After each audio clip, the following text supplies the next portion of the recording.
ಚಹಾ ಅಂಗಡಿಗಳಲ್ಲಿ, ರಸ್ತೆ ಬದಿಯ ಸಣ್ಣ ಸಣ್ಣ ಹೋಟೆಲ್ಗಳಲ್ಲಿ ಸಂಜೆಯಾಗ್ತಾ ಇದ್ದಂತೆ ಬಿಸಿ ಬಿಸಿಯಾಗಿ ಬಜ್ಜಿ, ಬೋಂಡಾ ಇತ್ಯಾದಿ ಕರಿದ ಆಹಾರಗಳನ್ನ ಹಳೆಯ ದಿನ ಪತ್ರಿಕೆಗಳಲ್ಲಿ ಸುತ್ತಿಕೊಡ್ತಾರೆ. ಆದ್ರೆ ಇದರಿಂದ ಆರೋಗ್ಯಕ್ಕೆ ಎಷ್ಟೊಂದು ಅಪಾಯಗಳಿವೆ ಅನ್ನೋದು ನಿಮಗ್ ಗೊತ್ತಾ? ಇಂಕ್ ನಲ್ಲಿದೆ ಕ್ಯಾನ್ಸರ್ ಅಂಶ.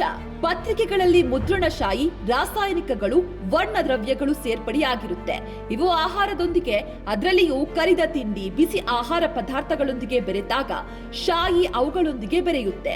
ಈ ರಾಸಾಯನಿಕಗಳು ದೇಹವನ್ನ ಪ್ರವೇಶಿಸಿ ಜೀರ್ಣಕಾರಿ ಸಮಸ್ಯೆಗಳು, ಯಕೃತ್ತು ಮತ್ತು ಮೂತ್ರಪಿಂಡಗಳಿಗೆ ಹಾನಿ, ನರಮಂಡಲದ ಅಸ್ವಸ್ಥತೆ ಉಂಟು ಮಾಡುತ್ತೆ.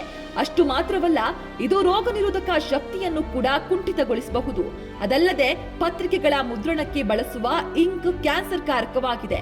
ಮಕ್ಕಳು, ಯುವಕರು, ವೃದ್ಧರು ಮತ್ತು ದುರ್ಬಲ ರೋಗ ನಿರೋಧಕ ಶಕ್ತಿ ಇರುವವರು ಪೇಪರ್ನಲ್ಲಿ ಸುತ್ತಿರುವ ಆಹಾರ ಸೇವನೆ ಮಾಡೋದ್ರಿಂದ ಮತ್ತಷ್ಟು ಸಮಸ್ಯೆಗಳು ಕಾಡಬಹುದು. ಹೀಗಾಗಿ ನೀವು ಪಾರ್ಸಲ್ಗಳನ್ನ ತೆಗೆದುಕೊಳ್ಳುವಾಗ ಮನೆಯಿಂದ ಡಬ್ಬಿಗಳನ್ನ ತೆಗೆದುಕೊಂಡು ಹೋಗಿ.